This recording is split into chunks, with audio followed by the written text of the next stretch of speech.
Hello friends, good morning, नमस्कार, आदाब, सत श्री अकाल। स्वागत है आप सभी का आपके अपनी चैनल यूके स्टडी सर्कल में।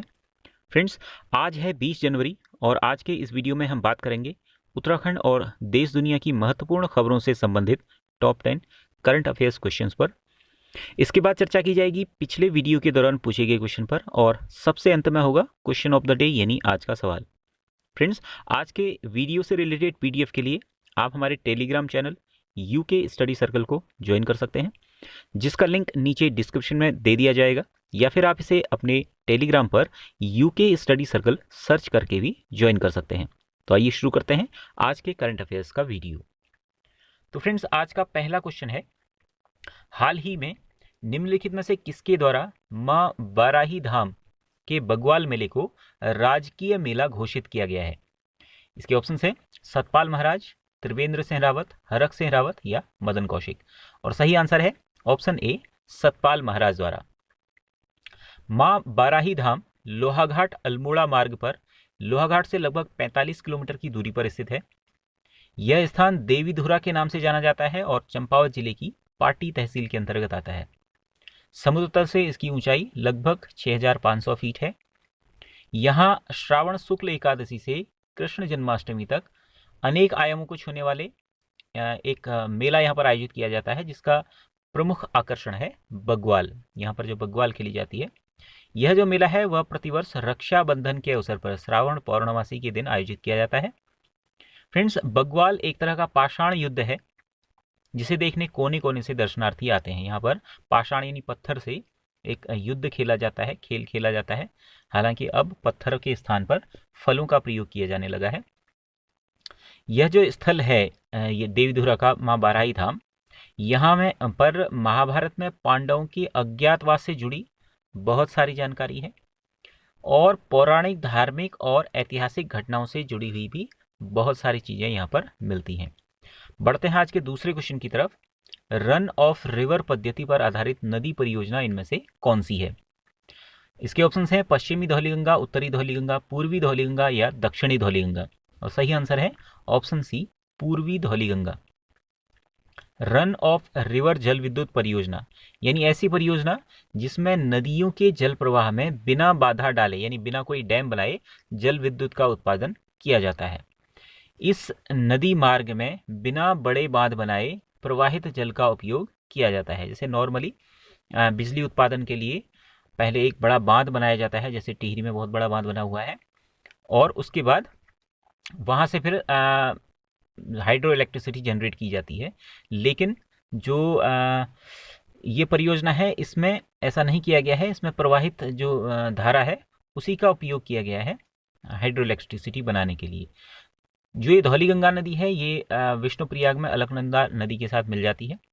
इस योजना के तहत चीन सीमा पर पूर्वी धौलीगंगा नदी पर 280 मेगावाट की जल विद्युत परियोजना में जो विद्युत उत्पादित की जाती है उसे नेशनल ग्रिड पर भेजा जाता है, और इस योजना में प्रतिवर्ष लगभग 1156 मिलियन यूनिट बिजली का उत्पादन किया जाता है।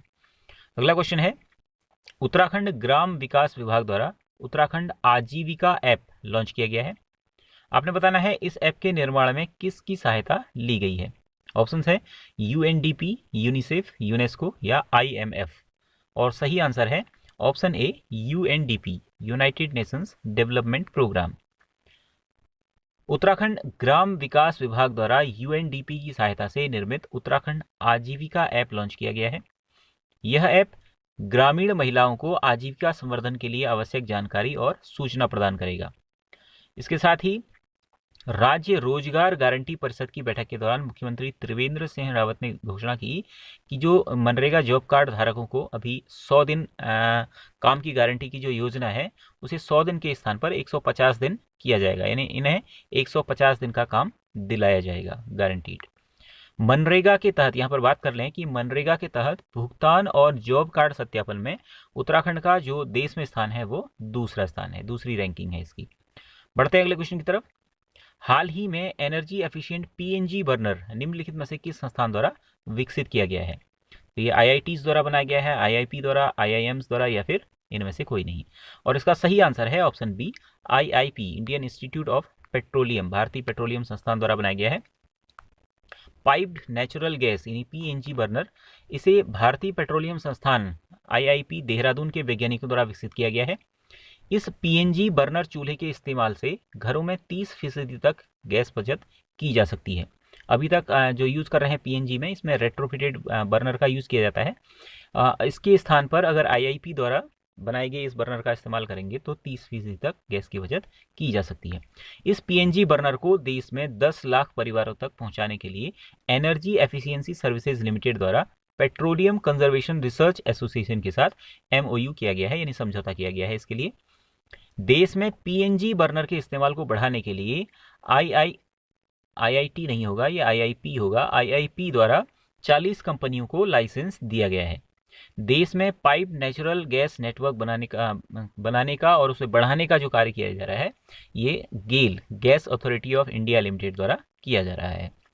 और यहाँ पर साथ ही बात करें कि विश्व में जो एलपीजी का आयात है, तो उसमें सबसे पहले नंबर पे है चीन और उसके बाद दूसरे नंबर पर भारत है, यानी सबसे बड़े आयातक देशों में दूसरे नंबर पर है भारत। अगला क्वेश्चन है 5वां, किस शहर में पेंट माई सिटी कैंपेन चलाया जा रहा है? उत्तराखंड के किस शहर में? ऑप्शन है देहरादून में, काशीपुर में, हरिद्वार में या फिर नैनीताल में। और इसका सही आंसर है ऑप्शन सी, हरिद्वार में चलाया जा रहा है। हरिद्वार कुंभ यात्रा में देश विदेश से आने वाले श्रद्धालुओं को यहाँ की संस्कृति, परंपरा, पौराणिक विरासत से रूबरू कराने के उद्देश्य से हरिद्वार रुड़की विकास प्राधिकरण द्वारा, किसके द्वारा चलाया जा रहा है? हरिद्वार रुड़की विकास प्राधिकरण, हरिद्वार रुड़की डेवलपमेंट अथॉरिटी, इसके द्वारा हरिद्वार में पेंट माई सिटी कैंपेन चलाया जा रहा है। और इस कैंपेन के अंतर्गत क्या काम किया जा रहा है? इसके अंतर्गत कुंभ क्षेत्र जो है, हरिद्वार का कुंभ क्षेत्र है, वहाँ पर जितने भी सरकारी भवन हैं, पुल हैं, घाट हैं या अन्य कोई खाली दीवारें हैं, खाली स्थान है, वहाँ पर इन पेंटिंग की जा रही है, चित्र बनाए जा रहे हैं। धार्मिक मान्यताओं से संबंधित जो पौराणिक चित्र हैं उनके, और भारत की परंपरा और संस्कृति, विशेषकर उत्तराखंड की, इससे जो विभिन्न प्रकार के रंग बिरंगों से चित्र बनाए जा रहे हैं, वहाँ पर उसे सजाया जा रहा है, ताकि जो लोग आए देश विदेश से, वो इसे देखकर यहाँ की परंपरा, यहाँ की संस्कृति के बारे में जान सकें, साथ ही वो एक आस्था का भाव स्वयं ही जागृत हो जाए। फ्रेंड्स, जो हरिद्वार महाकुंभ है, ये मकर संक्रांति से शुरू हो चुका है। हालांकि आधिकारिक रूप से अभी तक इसकी अधिसूचना जारी नहीं की गई है। 20 फरवरी तक इस अधिसूचना की जारी किए जाने की संभावना है। इस बार जो ये कुंभ मेला है, ये मात्र 48 दिन तक का रहेगा, ऐसा सूचना जो है सरकार द्वारा जारी की गई है। अगले क्वेश्चन की तरफ बढ़ते हैं। 51वें अंतर्राष्ट्रीय फिल्म समारोह में किन्हें Indian personality of the year के सम्मान से नवाजा गया है? सही आंसर है, इसके ऑप्शन हैं राजकुमार राव, विश्वजीत चटर्जी, इंद्र कुमार सिंह या इनमें से कोई नहीं। और इसका सही आंसर है ऑप्शन बी, विश्वजीत चटर्जी। भारत के 51वें अंतर्राष्ट्रीय फिल्म समारोह में हिंदी और बंगाली सिनेमा के दिग्गज अभिनेता विश्वजीत चटर्जी को Indian personality of the year पुरस्कार से सम्मानित किया गया है। इन्हें यह पुरस्कार मार्च 2021 में प्रदान किया जाएगा। फ्रेंड्स, अभी 2 दिन पहले ये क्वेश्चन हमने करंट अफेयर्स में शामिल किया गया था। 51वां अंतर्राष्ट्रीय फिल्म समारोह, इसमें जो कंट्री इसके लिए चुनी गई थी इस बार के लिए, वो थी बांग्लादेश। बांग्लादेश की 4 फिल्में इस फेस्टिवल के दौरान दिखाए जाने के लिए घोषित किया गया था। तो इसी फेस्टिवल में विश्वजीत चटर्जी को Indian personality of the year इस पुरस्कार से सम्मानित किया गया है। बढ़ते हैं अगले क्वेश्चन की तरफ। किन्हें दूरसंचार उपकरण और सेवा निर्यात संवर्धन परिषद का नया अध्यक्ष चुना गया है? इसके ऑप्शन हैं राकेश अस्थाना, कृष्ण कुमार, संदीप अग्रवाल या राजेश मोहन। और इसका सही आंसर है ऑप्शन सी, संदीप अग्रवाल को। दूरसंचार उपकरण और सेवा निर्यात संवर्धन परिसर टीईपीसी, यह भारत सरकार के दूरसंचार विभाग के अंतर्गत आता है। संदीप अग्रवाल को टीईपीसी का नया अध्यक्ष चुना गया है। संदीप अग्रवाल इस पद पर श्यामल घोष का स्थान लेंगे। टीईपीसी इसका पूरा नाम है telecom equipment and services export promotion council. बढ़ते हैं अगले क्वेश्चन की तरफ। भारतीय मौसम विज्ञान विभाग का मुख्यालय कहाँ स्थित है? ऑप्शन है कोलकाता में, नई दिल्ली में, देहरादून में या फिर बेंगलुरु में। सही आंसर है ऑप्शन बी, नई दिल्ली में स्थित है। भारतीय मौसम विज्ञान विभाग का 145वां स्थापना दिवस अभी हाल ही में 15 जनवरी को मनाया गया है।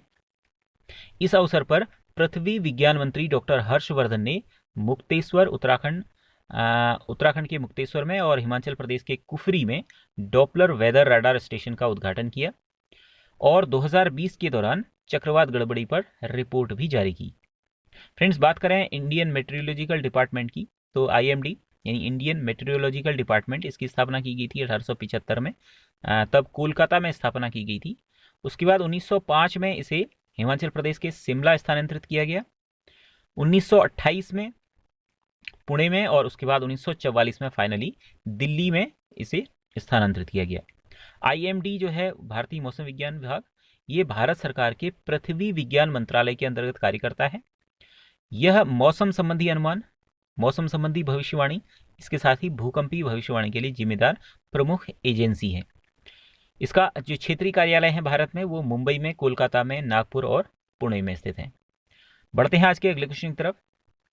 किस राज्य या केंद्र शासित प्रदेश ने street theatre and performing arts fellowship योजना की शुरुआत की है? ऑप्शन है उत्तराखंड ने, राजस्थान, दिल्ली या फिर लद्दाख ने। और इसका सही आंसर है ऑप्शन सी, दिल्ली ने। Street theatre and performing arts fellowship योजना, इसे शुरुआत करने का जो उद्देश्य है वो कलाकारों को उनकी प्रतिभा के प्रदर्शन के लिए एक मंच प्रदान करना है। दिल्ली के उप मुख्यमंत्री मनीष सिसोदिया ने इस योजना की शुरुआत दिल्ली में की है। दिल्ली सचिवालय में इसकी शुरुआत कला, संस्कृति एवं भाषा विभाग के तहत आने वाले साहित्य कला परिषद द्वारा की गई है। इसमें तकरीबन 500 कलाकारों को फेलोशिप के लिए चुना गया है। फ्रेंड्स, अब बारी है आज के 10वें और अंतिम क्वेश्चन की। स्कॉच चैलेंजर अवार्ड 2020 से किसे सम्मानित किया गया है? ऑप्शंस हैं नरेंद्र मोदी को, रमेश पोखरियाल निशंक को, वीके यादव को या फिर अर्जुन मुंडा को। और सही आंसर है ऑप्शन डी, अर्जुन मुंडा को। Scotch challenger award 2020 Arjun Munda के जनजातीय मामलों के मंत्रालय को ये प्रदान किया गया है और इसे प्रदान किया है ई गवर्नेंस में उत्कृष्ट कार्य के लिए। फ्रेंड्स, अर्जुन मुंडा ये झारखंड के पूर्व मंत्री भी रह चुके हैं। 35 वर्ष की आयु में मुख्यमंत्री का पद संभालने के बाद इनके नाम जो है देश के सबसे कम उम्र में मुख्यमंत्री बनने का रिकॉर्ड भी दर्ज है। अर्जुन मुंडा 3 बार झारखंड के मुख्यमंत्री बने हैं और वर्तमान में जमशेदपुर लोकसभा क्षेत्र से सांसद हैं और भारतीय जनता पार्टी के राष्ट्रीय महासचिव भी हैं और जनजातीय मामलों के मंत्री भी हैं। बात करें स्कॉच अवार्ड की, तो ये जो स्कॉच अवार्ड है ये एक निजी संगठन स्कॉच फाउंडेशन द्वारा प्रदान किया जाता है और ये किसी भी निजी या स्वतंत्र संगठन द्वारा प्रदान किए जाने वाला देश का सर्वोच्च नागरिक सम्मान है। यह पुरस्कार डिजिटल, वित्तीय और सामाजिक समावेशन के क्षेत्र में किए गए सर्वश्रेष्ठ प्रयासों के लिए प्रदान किया जाता है। इसे सरकारी क्षेत्र में भी और जो निजी संगठनों के क्षेत्र में, दोनों ही क्षेत्रों में प्रदान किया जाता है। फ्रेंड्स, अब बारी है पिछले वीडियो के दौरान पूछे गए क्वेश्चन की। ये क्वेश्चन था, उत्तराखंड को विशेष राज्य का दर्जा कब प्राप्त हुआ? और यूके स्टडी सर्कल के व्यूअर्स में से जिन लोगों ने इस क्वेश्चन का सही आंसर दिया उनके नाम हैं अमित नेगी, दीप बेडवाल, हिमांशु सिंह धामी, नरेश रावत, अशोक कोहली, रितिका गोस्वामी, साहिब अहमद, मिराज अहमद, सुमन टमटा, उषा धामी, प्रीति नेगी, मंजीत शाह, सुनीता टमटा, लक्ष्मण सिंह बिस्ट, हेमराज गेड़ा, Sonu Rauthan, Lalita Penwal, Harshita Negi, Deepak Samant, Pushpa Rana, Ajay Upadhyay, Ravi Pawar, Dippy Punetha, Munish Kumar, Savita Dhami, Abdul Hameed, Nishi Kohli, Priyanka Patni, Pallavi Singh Ojha, Kabbu Bhatt, Pooja Bohra, Himanshu Kaloni, Bhagwan Sammal, Kalpana Chamoli, Sumit Singh, Ajay Joshi, Sachin Kalakoti, Anita Chand, Maiswala Pathak, Nisha Goswami, Pushkar Singh Negi, Devbhoomi Uttarakhand, Roshni Tamta, Deep Mehra, Priyanka Agarwal, LP physics classes, Prince परिहार, अनिल तिवारी, कमल कुमार, विवेक पनेरू, राकेश भट्ट, खुशी बुधौरी, हेमचंद्र, रविंद्र सिंह, मनोज रावत, अंकित रामपाल, सरिता गुसाई और सुमित रावत। तो फ्रेंड्स, आप सभी लोगों को बहुत बहुत बधाई और हार्दिक शुभकामनाएं। और इस क्वेश्चन का सही आंसर है ऑप्शन बी, 2001 में उत्तराखंड को विशेष राज्य का दर्जा। 9 नवंबर 2000 को उत्तराखंड राज्य की स्थापना हुई थी, गठन हुआ था और उसके बाद राज्य के विकास के लिए केंद्र सरकार द्वारा 1 अप्रैल 2001 से विशेष राज्य का दर्जा उत्तराखंड को प्रदान किया गया। उत्तराखंड यह विशेष राज्य का दर्जा प्राप्त करने वाला 11वां पर्वतीय राज्य था। विशेष राज्य का दर्जा प्राप्त करने वाले जो अन्य राज्य थे, असम, नागालैंड, जम्मू कश्मीर हालांकि अब राज्य की जगह केंद्र शासित प्रदेश हो गया है।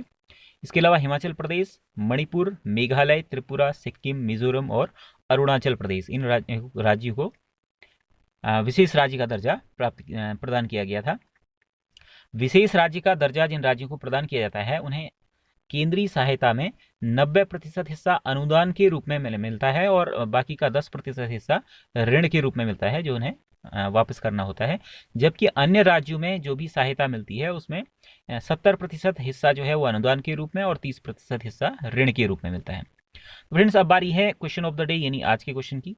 आज का क्वेश्चन है, राजा गरुण ज्ञानचंद को गरुड़ की उपाधि किसने दी थी? इसके ऑप्शन हैं शाहजहां ने, अकबर ने, फिरोज शाह तुगलक ने या फिर औरंगजेब ने।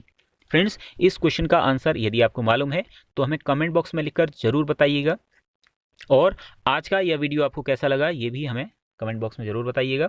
यदि आज का वीडियो आपको पसंद आया हो तो इस वीडियो को लाइक और शेयर करना ना भूलिएगा, साथ ही हमारे चैनल यूके स्टडी सर्कल को सब्सक्राइब भी जरूर कर लीजिएगा ताकि हमारी करंट अफेयर्स से रिलेटेड वीडियोस, उत्तराखंड के करंट अफेयर्स और जीके की वीडियोस आपको रेगुलर मिलती रहें। तो फ्रेंड्स, आज के वीडियो में इतना ही, मिलते हैं अगले वीडियो में। जय हिंद।